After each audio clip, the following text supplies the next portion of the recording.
To this now, credit bureau TransUnion South Africa is battling a hacker group that is reportedly demanding more than 200 million rand in ransom.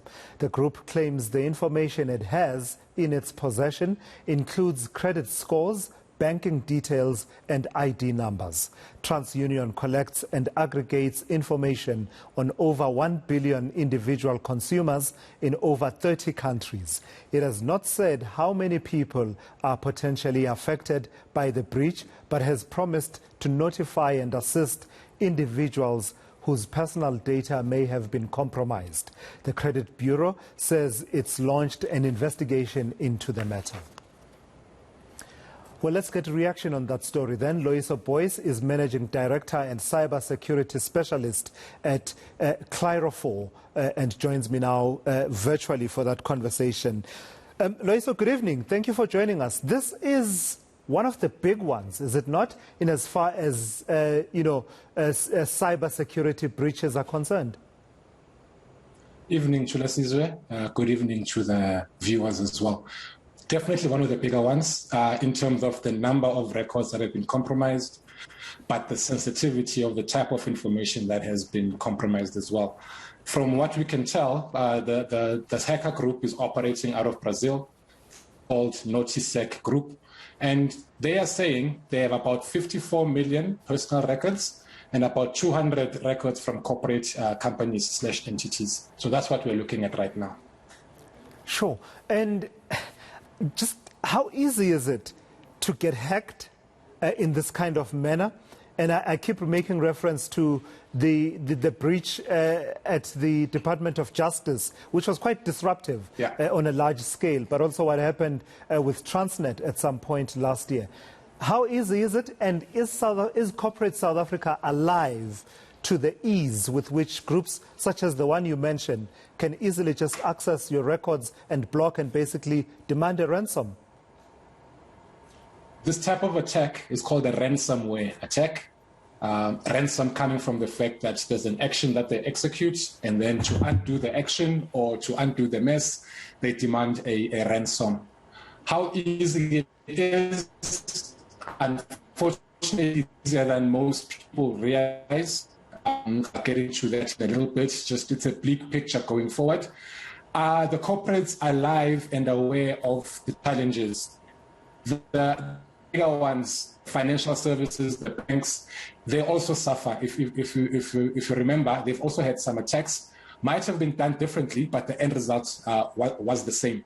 So it is a big challenge. Both big and small entities are responding to it. But it's kind of like trying to stop the rain with your hands like this when it's raining. It's almost impossible. It's very tough. Sure. What does trying to respond to it entail? What is best practice in corporate South Africa to try and say, listen, if this happens, I will have done everything within my powers and reasonably possible for me to avert a cyber attack? Earlier this week, we had a webinar with the information regulator talking about the cybersecurity landscape of South Africa, what's been happening, what's happening, what will happen going forward. And the reality of the situation is, from a compliance and legal point of view, what they were saying is that they have a requirement that businesses show a reasonable effort, that they've tried to make a reasonable effort to ensure that certain safeguards have been put into place. What does that mean? Have password management policies in place. In this particular instance, we understand that the hackers managed to get access to the environment by compromising an account that had the password.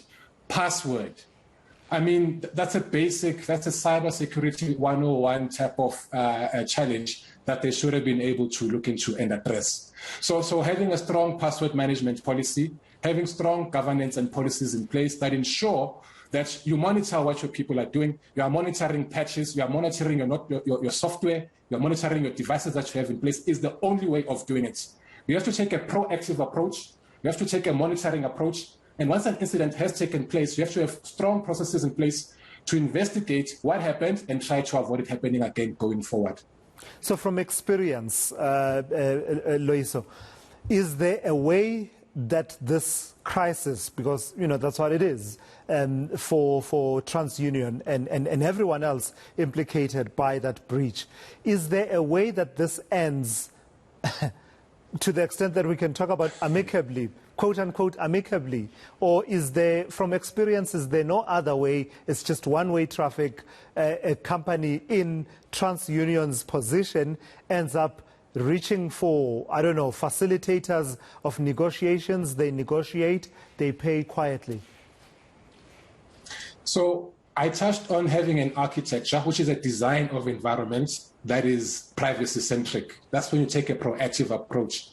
Part of doing that is setting up business continuity, which means should something happen, where it's hacking and disaster or something like COVID that happens, your business is able to continue and proceed and execute what they need to be doing.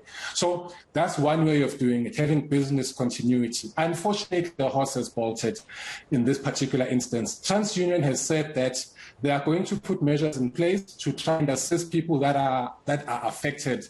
And these measures will be giving them tools to assist them to protect their privacy online. But it's gone. Example, if somebody verifies you or authenticates who you are, your bank or SARS or whoever, anybody that's requiring sensitive information, they use your ID number, they'll use how much you get paid, perhaps they'll use the last transaction that happened off your account. These people know all of this. They know our second names, they know our credit score, how much we get paid, what we've been buying for the last few years. So it puts us as citizens in a very difficult position. By experience, normally, the information is gone. If they were stealing something tangible that they could easily return, they stole a laptop, which you could see them return, that's something. But stolen information, how do you return that? They've made copies. Typically what happens is they'll sell the information on. Sell it on to who?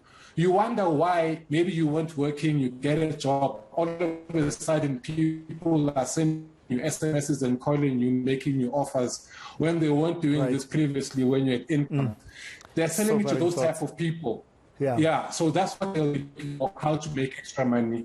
All right, Loyiso, let's leave it there. The network was letting us down towards the end there, but not to worry. We did get much of the points that you were making there. That is Loyiso Boyce, who is Managing Director and Cybersecurity Specialist at Clyrofor, weighing in on the cybersecurity breach that TransUnion South Africa has suffered.